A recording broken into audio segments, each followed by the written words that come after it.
Voy a invitarles que abramos nuestras Biblias en el libro de Apocalipsis, capítulo 12, versículo 11. Hemos hablado de la iglesia que vence. San Pablo, en el capítulo 5 de Efesios, habla de la iglesia gloriosa, la iglesia sin mancha, sin arruga. Pero esa iglesia gloriosa tiene que ser vencedora. Tiene que vencer en el nombre de Jesús. Y ya hemos enfatizado que el Señor vino para deshacer las obras del diablo. Él vino para destruir por medio de la muerte al que tenía el imperio de la muerte. Y Él vino para despojar a los principados y a las potestades y exhibirlos públicamente, triunfando sobre ellos en la cruz. Jesús ha vencido a Satanás y ha vencido a sus demonios. Los que tenemos que aprender a llevar esa victoria somos nosotros, que Él ya venció. Él está sentado a la diestra del Padre. Ahora somos nosotros los que tenemos que tomar su obra, su poder, su nombre, su sangre, para llevarlo a efecto en nuestra vida diaria. Y lo que nos dice Apocalipsis 12:11, ellos, ese grupo de santos que el apóstol ve, dice, ellos le han vencido por medio de la sangre del Cordero y de la palabra del testimonio, y menospreciaron sus vidas hasta la muerte. Nosotros experimentamos la victoria sobre la oscuridad, sobre la vida, los problemas, por medio de la sangre del Cordero. Todo problema en la vida lo vamos a enfrentar en el nombre del Señor, con la victoria de Jesús. Y nos hemos preguntado en estos días, ¿cómo es que podemos vencer? ¿Quiénes son los vencedores? Romanos 10:37 dice, somos más que vencedores. Pero eso es como teórico, porque lo práctico es que cada uno de nosotros aprendamos a enfrentar las tinieblas, los problemas, en el nombre de Jesús. Y tener entonces victoria. No importa lo que pase en nuestra vida, saber que tenemos victoria. Ellos le han vencido. Está hablando de nosotros. Hemos vencido, y menciona tres cosas. Primero, la sangre de Jesús. Eso solo Él lo podía hacer. Y dos cosas que nosotros podemos hacer. Aquí es cuando se une lo que Dios ha hecho y lo que nosotros podemos hacer. La segunda cosa es la palabra de nuestro testimonio, lo que nosotros hablamos, lo que nosotros decimos acerca de la obra de Cristo, acerca de su sangre, de su sacrificio por nosotros. Y la tercera cosa que menciona, dice, es que menospreciaron sus vidas hasta la muerte. ¿Hasta qué punto un cristiano está comprometido con Jesús? Los vencedores están comprometidos hasta la muerte. Ahora, cuando se escribe esto, el gobierno, el imperio romano, perseguía a los cristianos. Juan estaba en una isla, había sido abandonado en una isla. Los cristianos eran perseguidos. Pero ¿quiénes son los vencedores? Los que han menospreciado su vida al punto de morir por Cristo. La iglesia tiene una serie de eventos terribles de persecución y de odio. Y en esas épocas, el mundo ha pensado que la iglesia va a desaparecer. Y sin embargo, la iglesia sigue creciendo. A pesar de la persecución, del odio, Dios levanta personas que menosprecian su vida y se comprometen con Él. Ahora nosotros no vivimos en un país donde seamos perseguidos por creer en Jesús o nos odien.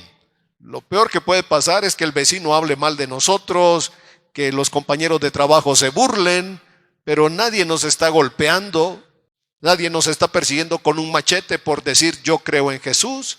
Nuestra vida no está en peligro. Es más, quizás el sacrificio que hacemos es levantarnos para venir acá. Y doble sacrificio cuando decimos, pastores, que ni tiempo de desayunar me dio. Pero todos tenemos 24 horas, ¿no es así? ¿Sí? Y no creo, si alguien viene sin desayunar, no creo que es que no haya comida en su casa, sino que tal vez no se levantó a tiempo para preparar su buen desayunito.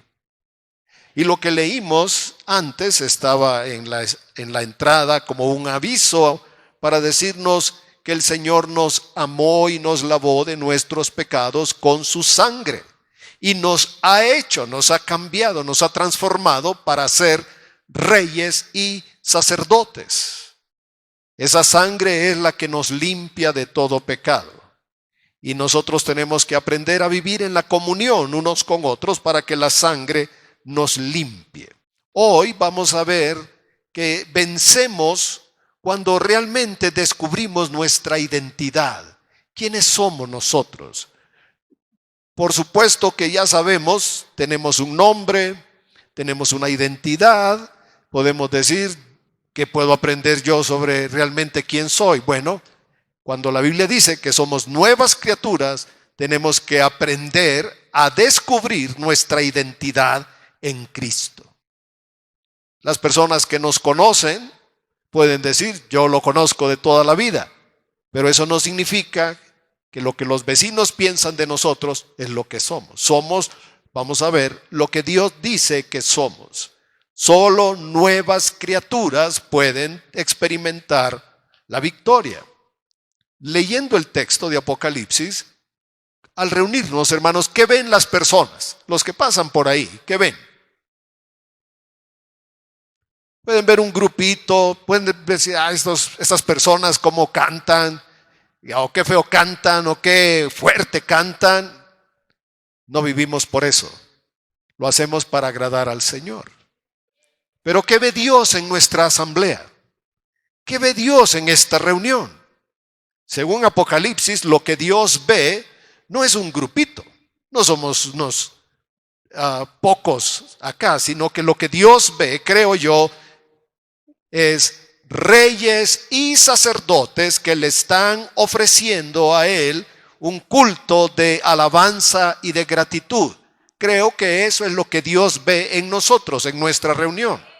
No solamente un grupito así, ay, miran estos, siempre han sido bien poquitos. No, Dios ve alrededor del mundo que hoy se levantan reyes y sacerdotes para exaltarlo, para adorarlo, para declarar la palabra del testimonio, que Él es nuestro Dios, que Él es nuestro Rey.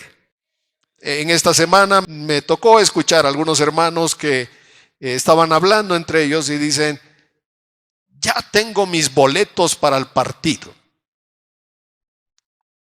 Está bien. Creo que los que tenemos un entendimiento de reyes y sacerdotes entendemos que nuestro lugar es venir a su presencia y celebrar el amor de nuestro Señor. Somos redimidos por su sangre, tenemos una palabra en nuestros labios de testimonio y por eso estamos aquí. Amén.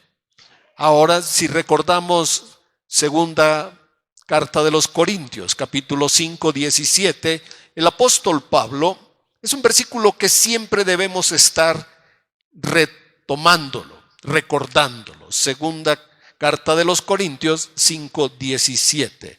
Y si lo aprendemos de memoria, mejor. Porque dice, de modo que si alguno está en Cristo, nueva criatura es. Las cosas viejas pasaron y todas, he aquí, todas son hechas nuevas. Podemos ver que hay 4 ideas principales. La primera es si estamos en Cristo. Si nuestra vida está arraigada, fundada, establecida en Jesús. Si estamos en Cristo, entonces dice, somos nuevas criaturas, somos una nueva creación. No hemos nacido, dice el Evangelio de Juan, capítulo 1, de la voluntad de carne, de la voluntad de varón, de la voluntad de hombre-mujer. No nacimos por eso, nacimos por voluntad de Dios y nacimos para el propósito de Dios. Y las cosas viejas, porque todos tenemos cosas viejas, ¿qué dice la Escritura? Esas cosas ya pasaron, ya quedaron atrás. Entiendo que Dios liberó al pueblo de Israel a través del mar, porque Él les dijo: nunca podrán regresar por este camino a Egipto. Porque ese camino Dios lo abrió a través de las aguas. Esa es la palabra del Señor. Nunca podrán volver por este camino a Egipto. Porque Egipto, que es el mundo y que es todo lo que el enemigo ofrece, no es la voluntad de Dios para nosotros. Después les dice en Deuteronomio 28, cuando quieran regresar a Egipto, tomarán barcos, buscarán formas de ir a Egipto, pero hasta allá los va a alcanzar la maldición. Si le dan la espalda al Señor, dice, y ustedes tienen otros dioses, el día que huyan, serán alcanzados en Egipto. Pero no podrán regresar por el mismo camino, porque el camino de la vida nueva es por el sacrificio de Jesús. De tal manera que las cosas viejas pasan. ¿Y qué más ocurre? De aquí en adelante, todos debemos decir, de aquí en adelante, todas las cosas serán nuevas. No importa cuántos años tengamos de conocer el Evangelio, cada día nos levantamos para experimentar algo nuevo de la gracia del Señor. Ahora, ¿qué dice Dios de nosotros? Porque si nosotros tenemos un concepto equivocado de Dios y de nosotros, el enemigo lo usa para decirnos constantemente algo equivocado. No sirves, no vales, no puedes, nunca lo vas a hacer, nunca lo vas a lograr, nunca vas a tener. Y el enemigo se encarga. Ya hemos visto que es malo, mentiroso y acusador. Ahora debemos recordar lo que Dios dice, porque su palabra es verdad. Y su verdad nos libera. Y lo primero que Dios dice es que somos amados. Somos amados.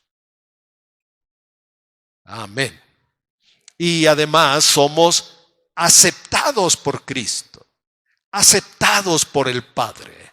El Padre no ve, si estamos en Cristo, el Padre no ve una razón para no amarnos. Y no ve nada del pasado que sea un impedimento para amarnos. Dios no tiene una barrera para no amarnos. Él ha decidido desde la eternidad amarnos. Decidió amar a Adán y Eva a pesar de su fracaso. A pesar de todo el desastre que trajeron, Dios decidió amarlos. Eso no podemos evitarlo nosotros. Dios nos ama como somos, nos acepta. Y cuando venimos a Él, entonces como un alfarero, pues va a trabajar en nosotros. ¿Están de acuerdo con eso? Además lo necesitamos. Venimos a ser nuevas criaturas, pero tenemos hábitos, costumbres y formas de pensamiento de una vida anterior. Eso es lo que hace que la vida cristiana sea una batalla, lo que aprendimos antes. Por eso aprender cosas nuevas, la Biblia lo llama renovar la mente, empezar a ver las cosas como Dios las ve. Y Dios dice que nos ama, que somos aceptados, que somos perdonados, que somos limpios por la sangre de Cristo. Nos da a todos el honor de ser llamados hijos de Dios. Cuando la gente habla de los cristianos, normalmente usa palabras que son contrarias, son burlas. Ay, sí, los aleluyas. Ay, sí, los protestantes. Y nos pueden decir como gusten. Pero el título que Dios nos ha dado es que nos ha dado el privilegio de ser hijos de Dios. Eso es maravilloso. Somos llamados hijos de Dios, nacidos por el Espíritu y por su palabra. Y tenemos, como hijos de Dios, tenemos un regalo que mora en nosotros: la presencia del Espíritu Santo. Como un sello, el Espíritu Santo ha venido a nuestra vida para morar en nosotros, hacer que nosotros seamos un templo, una casa donde Dios vive, donde Él puede estar a gusto. Miren, uno puede salir de viaje y estar en lugares bonitos, pero en realidad cuando pasa el tiempo uno hasta se aburre. Ya quiere uno regresar, ¿a dónde? A su casa, a su colchón, a su almohada, a su cocina. Puede uno estar de maravilla en un lugar y decir, ay, cómo sería padre quedarnos aquí, pero la verdad, mira, si vas a la playa y disfrutas unos días de sol y es maravilloso, pero al rato ya todo quemado, ¿qué dices? Quiero regresar a mi casa. Uno puede tener unas experiencias maravillosas, pero cuando pasan los días dices, ya quiero volver a mi casa. ¿Dónde mora Dios? El Evangelio dice, no mora en templos hechos por la mano de los hombres. Dios mora en las personas que han decidido abrirle su corazón. Por eso somos sus hijos. ¿Y qué más? ¿Qué más dice la Biblia? Que somos su familia, que somos un cuerpo, que somos miembros los unos de los otros, que si a uno le duele, nos debería doler a nosotros, que si alguien tiene problemas, nosotros deberíamos estar orando y viendo una forma de ayudar a otros, que podemos nosotros ser luz, apoyo, amigos, ser un brazo, una mano que se extiende para ayudar a otra persona. Eso es lo menos que podemos hacer. Y lo más importante, creo yo, es que tenemos este Espíritu Santo morando en nosotros como una garantía de que somos la propiedad de Dios. Que somos la propiedad de Dios. ¿Saben qué ocurre cuando las personas tienen una propiedad, una casa en algún lugar, pero casi no van? No hay quien cuide esa casa. ¿Ustedes saben qué ocurre aquí, que es un fenómeno en México? ¿Cómo le llaman a esas personas? Paracaidistas. ¿Qué dicen estas personas? Pues aquí hay una casa grande, muchos cuartos, pero nadie viene. ¿Qué vamos a hacer? 2 que 3 familias ahí cabemos, van, se instalan y se ponen ahí como que fueran los dueños. ¿Por qué hacen eso? Porque la casa está abandonada. Y lo que dice Juan es que nosotros somos de Dios. Vamos a la primera carta, al capítulo 4. Este Espíritu Santo está en nosotros para decirnos constantemente que le pertenecemos a Dios, que somos de Dios. No importa lo que pase, no importa la tormenta, no importa la tentación, no importan los problemas, somos propiedad de Dios. Capítulo 4, verso 4, primera carta de Juan. Dice así: hijitos, ¿vosotros qué? Sois de Dios y los habéis vencido. Al ser de la familia de Dios, experimentamos la victoria. Dice, ¿por qué? ¿Por qué podemos vencer? ¿Qué dice el versículo 4? Porque mayor es el que está en nosotros que el que está en el mundo. Son versículos que tenemos que aprender de memoria. Mayor es el que está en mí que el que está en el mundo. Cuando te levantas y ves si hay problemas, tú debes recordar estos versículos. Mayor es el que está en nosotros que el que está en el mundo. En el mundo está el enemigo, él está haciendo de las suyas, pero el que está en nosotros es mayor y le hemos vencido. Amén. Pero se recuerdan que le dije de la propiedad abandonada. Vamos a leer Mateo capítulo 12, Porque aunque somos propiedad de Dios, la Biblia nos invita constantemente a llenarnos de su presencia. La Biblia siempre nos está llamando para que nosotros seamos llenos del Espíritu Santo. Seguid siendo llenos, dice el libro de Efesios. Y hay una advertencia, algo aquí que el Señor nos avisa con antelación.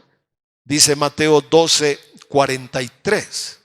Por un momento veamos la lógica, el pensamiento, la creencia de un espíritu inmundo. ¿Qué piensa un demonio? ¿Qué piensa un espíritu que ha salido de un cuerpo, que ha sido expulsado en el nombre de Jesús? Dice, verso 43, cuando el espíritu inmundo sale del hombre, ¿por qué sale? Porque estaba adentro. Algunas personas dicen, no, pues es que no puede estar adentro. Bueno, si sale es porque estaba adentro. Si estás afuera no puedes salir, ya estás afuera. Pero cuando sale del hombre, anda por lugares secos, buscando reposo. ¿Y qué más? Y no lo haya. Ahora analicemos su lógica. Entonces dice el demonio, ¿volveré a dónde? ¿Volveré a dónde? ¿A dónde? ¿Qué piensa el espíritu malo? Que las personas son su casa. Ya lo expulsaron. Ya no está viviendo ahí. Pero ¿qué dice él? Volveré a mi casa. Él no dice derrotado, dice, no, pues ya cómo volver, ya me derrotaron, no puedo, me van a echar fuera otra vez. Él no piensa así. El demonio que sale está pensando cómo regresar. Nunca pensemos nosotros que ya salió, ya se fue y nunca va a regresar. ¿Cómo piensan ellos? Lo estamos leyendo. El Espíritu dice, volveré a mi casa de donde salí. Lo cual es una mentira porque no salió. Ningún espíritu va a dejar un cuerpo. Salen porque en el nombre de Jesús son echados fuera. Después dice, y cuando llega, regresa, examina cómo está la cosa, la situación, y dice, la haya, ¿cómo? Desocupada, barrida, adornada. Quiere decir que la persona está bien, en apariencia está bien, pero hay algo que no está bien. ¿Cuál creen ustedes que es lo que no está bien? ¿Cómo está esa casa? Desocupada. Vacía. ¿Qué dice el Espíritu? No dice, ahorita me meto. ¿Qué dice? Entonces va y toma consigo otros 7 espíritus inmundos, peores que él. ¿Y qué hacen? Ahí sí que, como dice el dicho, entran como Juan por su casa y entrados moran ahí. Y el postrer estado de aquel hombre viene a ser peor que el primero. Dice, bueno, es que eso es una parábola. Leamos las últimas palabras de Jesús. Así también acontecerá a esta mala generación. Cuando el espíritu sale, no sale porque él quiere, sale porque lo echaron fuera. Porque las personas han renunciado y han tomado autoridad y lo echan fuera. Pero el demonio observa si las personas no llenan su vida, si siguen vacíos de Dios, pueden portarse bien, pero no están llenos. Uno puede ser religioso, cumplir con lo que creemos, pero necesitamos llenarnos del Señor. ¿No creen ustedes que si la casa está llena de gloria, de la presencia, el espíritu no tendría razón para regresar? Solo regresa y cuando ve la casa desocupada, entonces no se mete inmediatamente. Va a ir a buscar 7 peores que él para que la salida, si los van a sacar, sea más difícil. Si ya lo vencieron, entonces él dice, a mí ya me van a sacar, pero mejor me reúno con otros para que sea más difícil mantener un derecho y una propiedad que no tiene derecho, porque ya vimos que Cristo los despojó, los exhibió, están derrotados, no tienen derechos, somos redimidos por la sangre, entonces Él no tiene derechos, pero si nosotros le damos lugar, lo va a aprovechar. Amén. La segunda cosa que quiero ver con ustedes, hermanos, es la seguridad de nuestra fe. Creo que en la Escritura tenemos un llamado a examinar nuestra fe. En China, las personas que están sanas van a un médico para que los examine. En nuestra cultura, uno tiene que estar con un dolor insoportable para ir con el médico.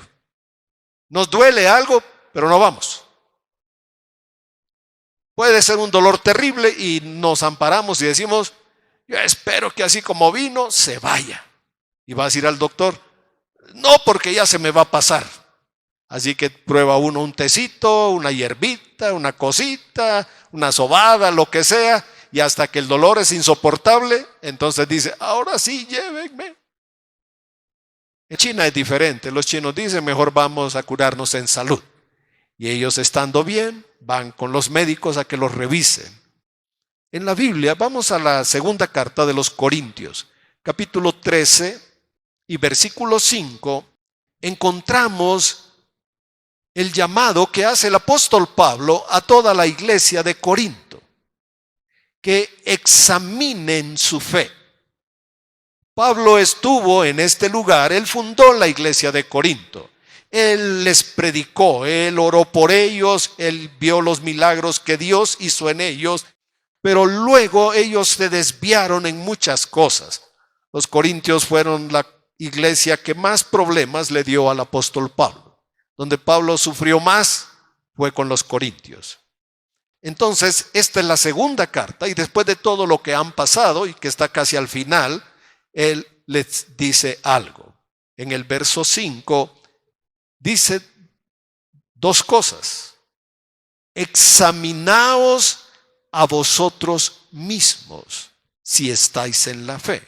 ¿Cuál es el verbo? Examínense. En la siguiente oración hay otro verbo, probaos a vosotros mismos. Estas dos palabras tienen el propósito de que uno haga reflexión sobre nuestra fe. Asegurarnos que nuestra fe sea nacida de Dios, que nuestra fe sea una fe viva. Una fe que produce frutos y resultados. Por eso el apóstol dice, examínense, pruébense. Y los lleva a la reflexión, ¿o no os conocéis a vosotros mismos que Jesucristo está en vosotros? Dice, a menos que estéis reprobados. Puede ser que tengamos una fe que no es la que Dios espera. Les voy a decir 3 clases de fe que no son correctas. La primera es cuando nosotros pensamos que tenemos fe. La fe es algo de la cabeza, decimos es algo de la mente, decimos, no, pues sí creo. Oye, mira la Biblia, sí creo en la Biblia. Es algo que está nada más en la mente. Otras personas tienen una fe que es como una emoción. En un momento creen, en un momento están firmes, seguros, en un momento son gigantes en la fe, pero 2 días después andan arrastrando la cobija. Están derrotados, están desanimados, necesitan mucho apoyo. Decimos que la fe es una aceptación mental o una emoción del corazón. Cuando las personas en un momento dicen que creen y en otro momento andan desanimadas. Y la tercera forma de fe que tienen las personas es una creencia universal. La mayoría de las personas cree que hay un ser superior. Si le preguntamos, ¿crees en Dios? Sí. Y si les preguntamos un poquito más cómo es su fe, nos pueden decir que creen en una energía, que es una energía. Otras personas te pueden decir que es una inteligencia superior. Otras personas te pueden decir que es una fuerza creadora, una fuerza cósmica, una fuerza, pero no una persona. La verdadera fe nace por oír la palabra de Dios. La verdadera fe nace por oír la palabra de Dios. Antes del Evangelio, si una persona dice yo creo en Dios, está bien. Pero la verdadera fe surge cuando oímos el mensaje de Jesús. No es lo mismo tener la fe antes de Cristo y después decir, pues no, yo sí creo en Cristo y seguir como que no pasa nada. Antes de Cristo era una creencia. En Cristo es que se desarrolla una fe viva. Santiago explica eso. Santiago habla de una fe que está muerta, que no produce nada. Las personas que oran y no pasa nada, oran y no pasa nada, y así viven toda su vida. No hay nada sobrenatural en sus vidas. Y Romanos 10 nos dice que con el corazón se cree. Romanos 10, con el corazón se cree. No es con la mente, por eso la fe no es algo de la cabeza. Oímos el mensaje y lo entendemos, pero el mensaje siempre llega al corazón. Y en el corazón es donde nosotros aceptamos que eso es verdad. Es donde nos llega la palabra al corazón para despertar una certeza, una seguridad de que lo que estamos oyendo es la palabra de Dios. Se lo puedo decir por mi propia experiencia. Cuando empezaron a leerme la Biblia y que empezamos a ir a una iglesia y nos empezaron a decir la Biblia dice, yo sentía en mi corazón que eso era verdad. No quería someterme a esto, no quería entregarme, pero yo sabía que lo que me estaban diciendo era verdad y cada vez que se leía algo, uno queda, si me pueden explicar bien, bajo la convicción de la palabra. En algunos casos uno puede sentirse, lee un versículo o algo y uno puede sentir como que fuera para mí, directamente para mí. Pues así es como Dios nos habla, para crear en nosotros una certeza, una seguridad, una convicción. Les voy a leer Hebreos 11:1 en la versión Peshitta. La mayoría podemos recordar que la fe, dice, es la certeza de las cosas que se esperan, la convicción de lo que no se ve. Pero la versión Peshitta, que está tomada en textos hebreos, dice, ahora bien, la fe es la convicción. La fe es la convicción de las cosas que se esperan como si ya fueran realidad. Es la seguridad de creer algo como que ya fuera. Tener esta convicción, esta certeza en el corazón de que al pedir algo es como que ya es, como decía Jesús, conforme a tu fe. Conforme a tu fe te sea hecho. Conforme a tu fe te sea hecho. Y las personas que recibían eso inmediatamente pues recibían el milagro. Después decía Jesús, tu fe te ha salvado. Tu fe. Vean cuántas veces Jesús le dijo a las personas, tu fe te ha salvado. Y lo que tenemos es una convicción de cosas que se esperan como si ya fueran realidad. Y es la revelación de las cosas que no se ven. Es una seguridad, una certeza de algo que no alcanzamos a ver, pero que sabemos que Dios lo tiene hecho ya como una realidad para nosotros. En Hebreos 11:6 es importante entender la fe, porque es algo vivo en lo cual siempre vamos a crecer. La fe no se limita al momento de aceptar a Jesús y decir, ahora ya tengo fe. La fe es como un músculo que con el ejercicio se va a fortalecer. Con el ejercicio se va a fortalecer para ver la gloria de Dios. Dice Hebreos 11:6, y sin fe es imposible agradar a Dios. Sin fe es imposible agradar a Dios. Y nos da una razón, porque es necesario que el que se acerca a Dios cumpla dos condiciones. La primera dice, que crea que Él existe. Sin fe es imposible agradar a Dios, pero es necesario que crea dos cosas: que Él existe. Que Él existe, bueno, es que todos creemos que Él existe. No, que Él existe como lo ha dicho, como se ha revelado. Como Él dice, yo soy Jehová, tu sanador. Yo soy Jehová, tu Dios. Yo te guiaré, te llevaré, y si pasas por aguas, yo estaré contigo, y por ríos no te anegarán, y cuando pases por el fuego, yo estaré contigo, porque yo soy tu Dios. Esa fe experimenta a Dios. Esta fe es viva. Creemos en Dios como Él dice que es. Por eso cuando las personas me dicen o le digan a ustedes, yo creo en Diosito, yo he creído en Diosito toda la vida, ustedes se dan cuenta que no lo conocen, porque no es Diosito, jamás ha sido Diosito. Dios es Dios. Dios es glorioso, maravilloso. Los cielos truenan ante su presencia. Los montes se estremecen. Los mares rugen porque Dios visita la tierra. Dios es glorioso. La tierra está llena de su gloria. Amén.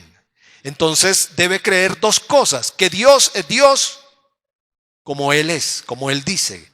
Y la otra es esta. Es muy interesante entender esta segunda parte, que Dios, ¿qué hace? Que Él es galardonador, que Él le da un galardón. ¿A quién? A los que le buscan. En otras versiones hay otra palabra que es remunerador de los que le buscan. Remunerar es dar un presente, un regalo de vuelta o a cambio de un servicio. Cuando uno hace un favor, lleva algo y las personas dicen, mira, llévate esto. Es un regalo, no era nada, yo no hice eso para que me dieran un regalo. Remunerar es recompensar, pagar, compensar y premiar. Lo que nos está diciendo es que si buscas a Dios, Él te va a premiar. Dice, ay, pastor, es que esa palabra no me gusta, como que uno anda buscando a Dios por premios. No, pero es lo que Él dice. No buscamos a Dios por lo que Él nos da. Debemos aprender a buscarlo por lo que Él es, porque es Dios, porque es santo, porque es bueno, porque Él es Dios, nuestro Señor y Salvador. ¿Y qué va a haber de recompensa? Los apóstoles dijeron, Señor, lo hemos dejado todo. Y el Señor, ¿qué les dijo? Ustedes van a recibir un reino. Y cuando leemos el Apocalipsis, dice que hay 12 tronos donde están sentados 24 ancianos. Y lo que todos pensamos es que son los 12 patriarcas y los 12 apóstoles. ¿Hay recompensa? Hay recompensa. Si crees en el Señor, tendrás vida eterna. Amén. Así que el Señor es el que recompensa, el que remunera, el que premia. Y vámonos rápidamente a la primera carta de Juan 5:1. Porque hablamos entonces de una fe que confía en lo que Dios ha dicho. Una fe, como dice Juan 5:1. Todo aquel que cree que Jesús es el Cristo, el Mesías, el Señor de señores o el Rey de reyes, todo aquel que cree que Jesús es quien dice que es, esa persona tiene algo especial. ¿Qué dice tu Biblia? Que es nacido de Dios. Y todo aquel que ama al que engendró, ama también al que ha sido engendrado por él. Concentremos nuestra atención. Todo aquel que cree que Jesús es el Cristo. ¿Qué pasa con su fe? Es nacido de Dios. Si creemos y recibimos el mensaje de Jesús, la fe que viene a nuestro corazón es una fe que nace de Dios, donde Jesús es el Rey, el Señor de señores, el sumo, mayor de todos. Por eso es que debemos asegurarnos que nuestra fe ha nacido en Dios, que tenemos una fe que viene de Dios, una fe que Dios respalda, una fe que Dios ha puesto en nuestros corazones cuando nacimos de nuevo. Aquí estamos en Primera de Juan y pasamos al verso 4. Hablamos de una fe que nace en Dios, en una relación con Dios, y nos dice Juan, verso 4, todo lo que es nacido de Dios tiene una cualidad, una capacidad, un poder, una extensión divina que se canaliza a través de la fe. Dice, lo que es nacido de Dios, ¿qué? ¿Qué produce la fe? Victoria. ¿Qué debe producir nuestra fe? Victoria. Tenemos una tormenta como los discípulos. El Señor parece que no nos oye, parece que está dormido. ¿Qué debe hacer nuestra fe? Confiar, asegurarnos en Él, depender de Él, saber que Él va a venir a nuestro socorro, porque todo lo que es nacido de Dios vence. Debes tener una fe que vence en tu hogar, por tu familia, por todos aquellos que tú conoces que no han venido al Señor. Debes tener esta fe que vence. Y esta es la victoria que ha vencido al mundo, nuestra fe. Y el verso 5 pregunta, ¿quién es el que vence al mundo? El que cree que Jesús es el Hijo de Dios. Amén. El que cree que Jesús es el Señor. Entonces asegurémonos que nuestra fe viene de Dios. Y si tú dices, estoy seguro que mi fe viene de Dios, pasemos al tercer punto entonces. Cuida tu fe, alimenta tu fe, nutre tu fe. Cuando un niño se forma en el vientre de su madre, recibe la comida a través del cordón umbilical. Esa vida se sostiene, se sustenta a través de la vida de su madre. Pero en cuanto el niño nace, ya no es alimentado de esa manera. Ahora necesita tomar alimento. Y lo primero que recibe es la leche materna. Porque esa leche tiene todo lo que el bebé necesita para crecer. Ahora el bebé necesita recibir alimento para poder crecer. Si una persona no se alimenta, ¿qué va a pasar con ella? ¿Qué le puede pasar a su cuerpo? Su cuerpo va a venir a menos. Porque Dios nos diseñó. Dios nos hizo para tomar alimento, para consumir alimentos que se transforman en el cuerpo y nos dan energía. Entonces, la fe es exactamente lo mismo. La fe necesita ser alimentada, fortalecida, debe ser nutrida.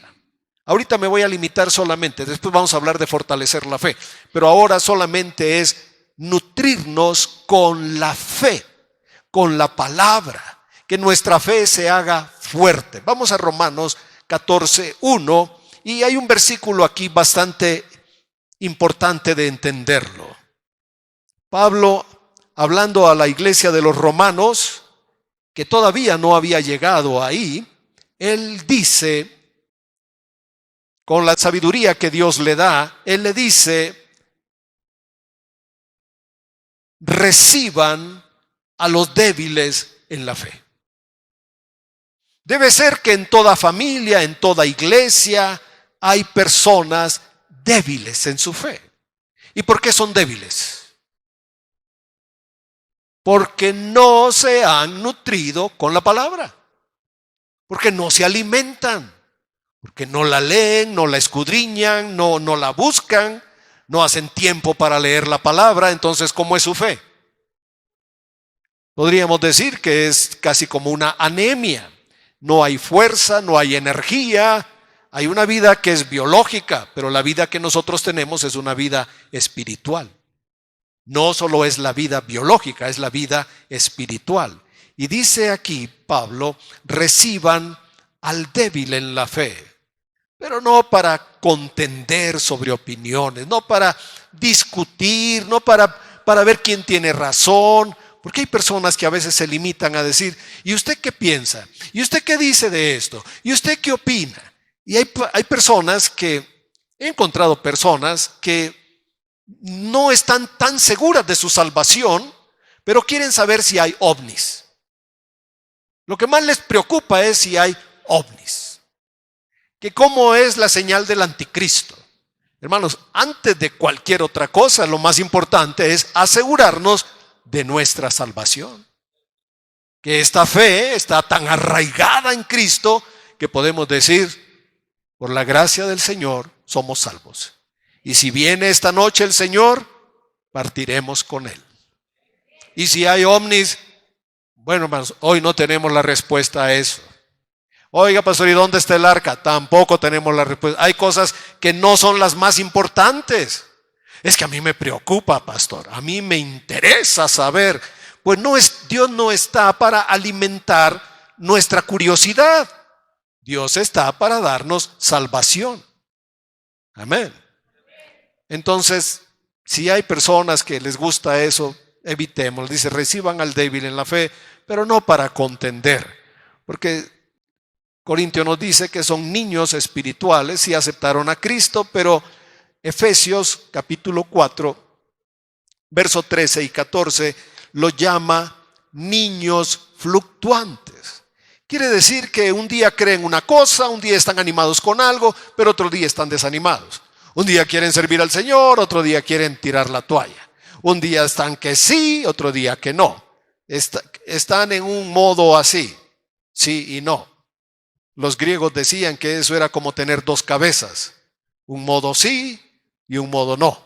Son personas que no toman realmente decisiones firmes. Dice el verso 14 de Efesios 4, para que ya no seamos ¿qué? Niños fluctuantes, llevados por doquiera de todo viento de doctrina, por estratagema de hombres. Pastor, ya vio la última noticia, que encontraron los ovnis, que ya encontraron unas cosas acá y otras por allá. Hermanos, concentremos nuestro corazón en Cristo. Afirmemos nuestro corazón. Ahora sí, vamos a Romanos 4 y hay un secreto de la fe. Estos son consejos, ustedes los deben saber, pero los estamos reafirmando para declarar nuestra victoria en Cristo. Hablamos de Romanos 14:1, donde dice la fe débil, la fe del débil. Y Romanos 4:19 nos dice, hablando de Abraham, que al esperar la promesa del Señor, verso 19, Abraham no se debilitó en la fe. Porque al esperar una promesa puede ser que al no verla uno se desanime, uno se desaliente, uno pierda la fuerza, la energía. Entonces dice que él no se debilitó en la fe. Este es un secreto de la vida de Abraham. Cuando estudiamos la vida de Abraham no lo vamos a ver en el Génesis, pero el Espíritu nos revela en Romanos cómo fue que él se mantuvo fielmente esperando la promesa. Y el 20 nos da una clave para todos nosotros. El versículo 20 dice que no dudó. Además, su cuerpo ya estaba como muerto, siendo de casi 100 años. Tenía otro problema, su mujer era estéril. Pero cuando Dios le dio la promesa de un hijo, dice el verso 20, que no dudó por incredulidad de la promesa de Dios. Y aquí está el secreto para ustedes. ¿Quieren que su fe se fortalezca? ¿Quieren tener realmente una fe fuerte? ¿Una fe que mueva montañas? Pues aquí está la clave en el versículo 20. ¿Qué hizo Abraham? Se fortaleció en fe, ¿cómo? Dando gloria a Dios. No es una tontería alabar al Señor. No es así como el último recurso, decir, pobrecitos, esto ya solo, lo único que les queda es alabar a su Dios. No, alabar a Dios es lo más inteligente que podemos hacer. Es lo más inteligente que podemos hacer. ¿Qué hizo Abraham? Se fortaleció en fe. ¿Cómo? Dando gloria a Dios, plenamente convencido que era poderoso para hacer todo lo que había prometido. Te voy a dar otro ejemplo de la fe. Número 5. Echa raíces. Que tu fe eche raíces. Que tu fe se haga profunda. Según el árbol, según su naturaleza, hay unos árboles que no desarrollan raíces muy profundas. Pueden crecer muy alto, pero no desarrollan raíces profundas, y eso los convierte en un peligro. Porque en la temporada de vientos que vemos, que hay árboles que se caen con frecuencia. ¿Por qué? Porque no tuvieron una raíz profunda. Pero hay árboles, y se dice de los cedros del Líbano, que lo que tienen de altura, lo tienen de raíz. Así que si ves un árbol de 20 metros, podrías pensar que tiene una raíz de 20 metros abajo. Y Colosenses nos habla en el capítulo 2 que de la manera que hemos recibido al Señor, versículos 6 y 7, estemos arraigados. Esta palabra es hermosa. Arraigados es echar raíz. Y sobre edificados, nuevamente vuelve a hablar de algo que es fundamento, confirmados en la fe. Así que deberíamos, como el Salmo 1 dice, ser personas que tienen raíces profundas. Bienaventurado el hombre que anda en la ley del Señor, porque es como un árbol que echa raíces profundas junto a las corrientes de aguas, y su hoja no cae. ¿Y lo que hace qué? ¿Y lo que hace qué? Prosperará. Colosenses 2, 6 y 7. De la manera que ustedes han recibido a Cristo, anden en Él, arraigados, sobreedificados en Él y confirmados en la fe. Así como habéis sido enseñados, abundando en acciones de gracias. Lo último, reúne tres condiciones. Reúne tres condiciones. La primera es aceptar lo que dice Dios. Y a veces leemos algo y se nos hace cuesta arriba, no lo entendemos. Yo te diría, el mejor consejo es acepta lo que dice el Señor. Acéptalo. No lo cuestiones, acepta lo que dice el Señor. Tal vez hoy no lo entiendas, mañana será otro día. La segunda cosa es confía. Confía que lo que Dios ha dicho es verdad. Y tercero, obedece. Acepta lo que dice Dios. Confía que lo que Él dice es verdad. Y en tercer lugar, obedece. Si Dios dice algo, obedece. Recuerda que la fe viene ¿por qué? Por oír. Y Jesús le dijo a Marta, ¿no te he dicho que si crees, verás la gloria de Dios? Verás la gloria de Dios. Voy a tomar una lectura en Hechos 14 para terminar. Y que hoy la palabra de Dios produzca en nuestros corazones algo semejante a este milagro. Pablo fue con Bernabé a la ciudad de Listra. Y dice en el verso 8, Hechos 14, 8, que en esa ciudad había un hombre sentado, imposibilitado de los pies, cojo de nacimiento y que además jamás había caminado. Piensa en la vida de este hombre. Toma unos segunditos, piensa en su vida. Su vida fue triste, su vida fue limitada, su vida fue de vergüenza, de burla tal vez. Porque los niños a veces son crueles cuando ven a otras personas con diferentes capacidades. Ahora dice que es sentado, no por su propia fuerza, sino que su familia lo tenía que haber llevado a poner en un lugar y a pedir dinero, porque una persona imposibilitada lo único que puede hacer es pedir limosna. Ahora este hombre es cojo de nacimiento, tuvo una malformación en el vientre, jamás había caminado. Pero este hombre, verso 9, dice que hizo algo. Este hombre hizo algo. ¿Qué hizo? ¿Qué hizo? Oyó. Bueno, es que todos oímos, ¿sí o no? Todos oímos, pero no como él. Porque dice que oyó hablar a Pablo.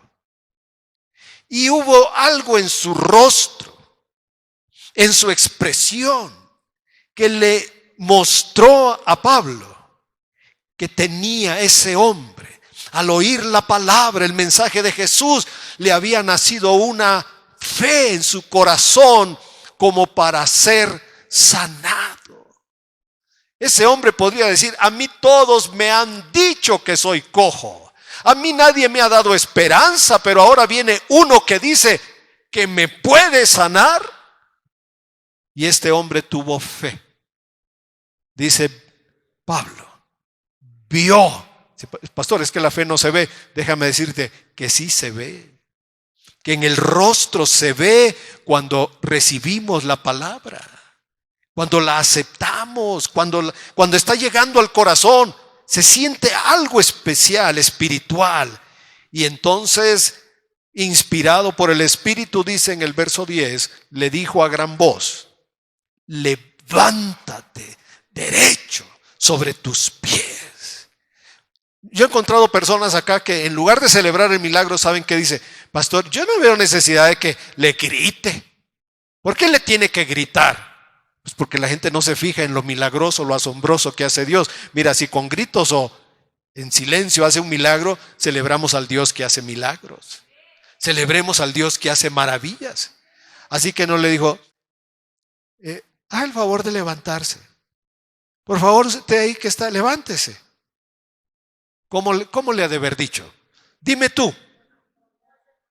No, dime tú. Di tú las palabras de Pablo. Levántate derecho sobre tus pies.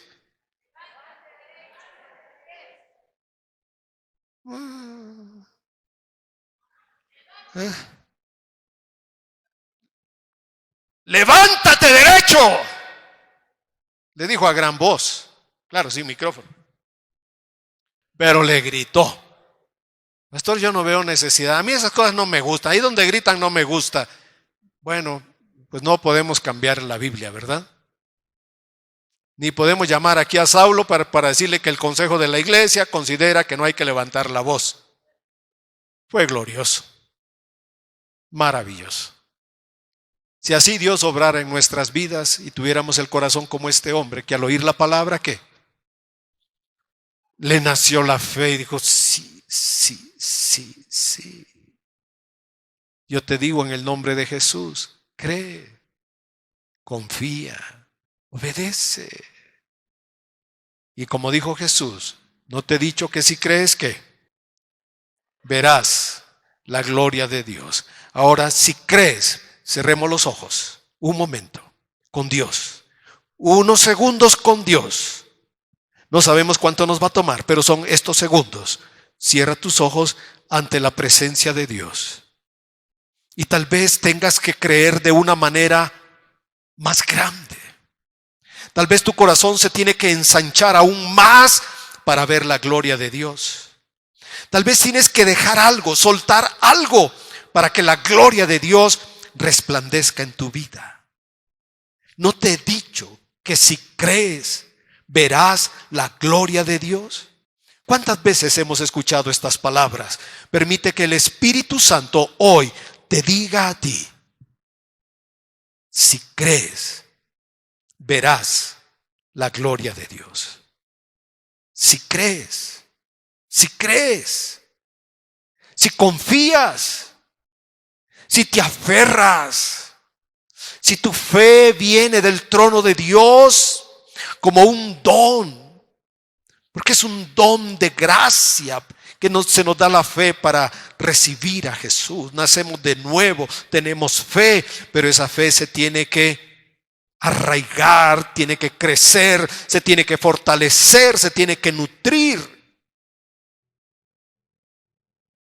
Y si crees, da gloria a Dios. Abraham no vio un hijo, pero él daba gloria a Dios. Pasaron los años, Abraham no miraba a un hijo, pero él daba gloria a Dios. Tambaleó, falló, pero seguía dando gloria a Dios, plenamente convencido. Llegó a ese punto que dijo, Dios lo hará, y descansó. Pero se mantuvo en fe, dando gloria a Dios. Padre, en el nombre de Jesús, te damos gracias, porque nos has llamado a ser tu familia, a ser tus hijos, y no a ser hijos derrotados por la vida, derrotados por los amigos, derrotados por las circunstancias, derrotados por la escasez. Nos has llamado a ser tus hijos, sentarnos en tu mesa, participar de tu gracia, de tu amor, de tu poder, de la herencia que has preparado para todos tus hijos. Te damos gracias. Te damos gracias, porque estamos convencidos que harás más de lo que pedimos y más de lo que entendemos, para que tu nombre sea glorificado en nuestras vidas y en este lugar. Ruego tu favor, tu bendición, tu ayuda, tu socorro, Señor. Ruego en el nombre de Jesús tu gracia, tu favor del cielo, el bien, la abundancia del bien y de la misericordia en cada una de las familias que aquí estamos. En el nombre de Jesús. En el nombre de Jesús. Y si hemos andado como el cojo, imposibilitados de andar, cojos de nacimiento, limitados en la mente y el corazón, cojos por la adversidad y por las circunstancias, queremos oír la voz de tu Espíritu que diga: levántate en el nombre de Jesús.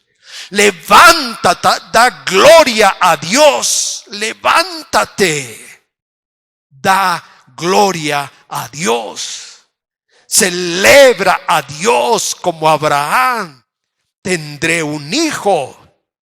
Se equivocó, pero siguió confiando, creyendo, porque Dios le dijo: anda delante de mí, sé perfecto, sé recto, confía. Y Abraham se convenció que Dios era poderoso para cumplir lo que había prometido. Oro en el nombre de Jesús, que el favor del cielo esté en tu vida, en tu familia, en tu hogar, y alcance a todos aquellos que tú amas y que tienes interés por ellos. En el nombre de Jesús. Amén. Amén. Y debemos irnos con las palabras de Jesús. No te he dicho que si crees, ¿qué pasará? Veremos y haremos un salmo de gratitud. Escribiremos una canción para celebrar que Dios me oyó, me respondió, estaba en el foso, me oyó, me sacó, me puso en la piedra y puso una canción en mis labios. Que Dios te bendiga. Amén. Amén.